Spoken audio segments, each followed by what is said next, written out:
56-ാം പേജിൽ കാണുന്ന തുടർ പ്രവർത്തനങ്ങൾ നമുക്കൊന്ന് പരിശോധിക്കാം. തുടർ പ്രവർത്തനങ്ങൾ. ഈ പ്രവർത്തനങ്ങളെല്ലാം കൂടി ചേർത്ത് ഒറ്റ ഫയലാക്കി ഇവിടെ ചെയ്തു വെച്ചിട്ടുണ്ട്. ഫോളോ അപ്പ് ആക്ടിവിറ്റീസ് എന്ന പേരിൽ. അതിലൊന്നാമത്തെ പാറ്റേൺ ആണ് ഇത്. രണ്ടാമത്തേത് ഇവിടെയുണ്ട്, സെക്കൻഡ് പാറ്റേൺ എന്ന പേരിൽ. അതുപോലെ മൂന്നാമത്തെ പാറ്റേൺ, തേർഡ് പാറ്റേൺ എന്ന പേരിൽ ഇവിടെയുണ്ട്. തുടർന്ന് ക്രമമായി എല്ലാ പാറ്റേണുകളും ഇതുപോലെ നിർമ്മിച്ചു.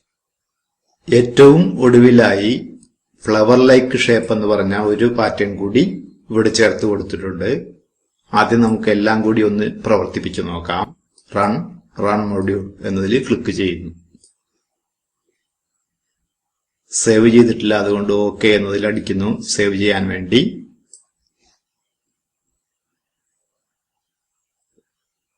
പ്രവർത്തനങ്ങൾ നടന്നുകൊണ്ടിരിക്കുകയാണ്. ഇത് മാക്സിമൈസ് ചെയ്യുന്നു. വിൻഡോ മാക്സിമൈസ് ചെയ്തു.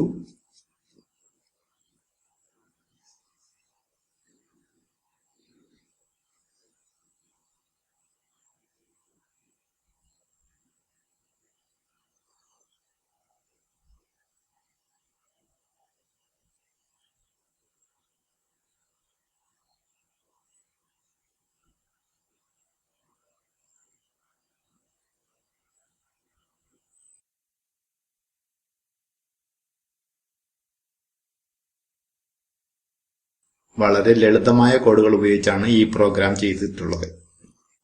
ഈ പ്രോഗ്രാമുകളുടെ പൈത്തൺ ഫയലുകൾ ഈ വീഡിയോയുടെ താഴെ കാണുന്ന ലിങ്കുകളിൽ നിന്ന് ഡൗൺലോഡ് ചെയ്യാവുന്നതാണ്.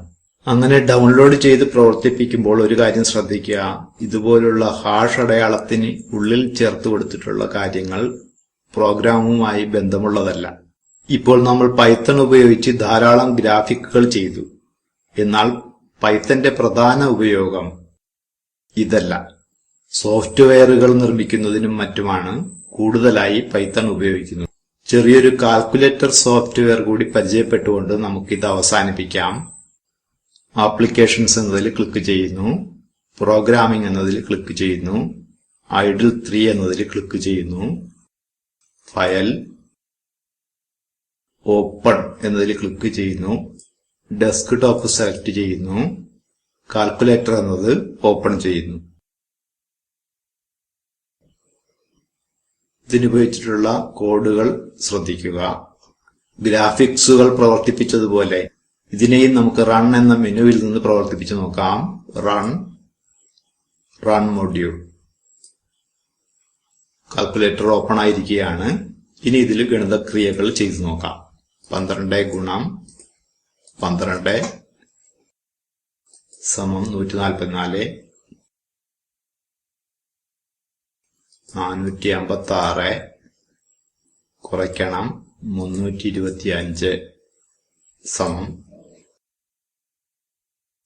131 പ്ലസ് 1 പ്ലസ് 3 പ്ലസ് 6 സമം 141. ഇതിങ്ങനെയുള്ള ഗണിതക്രിയകൾ ഇതുപയോഗിച്ച് നമുക്ക് ചെയ്യാം.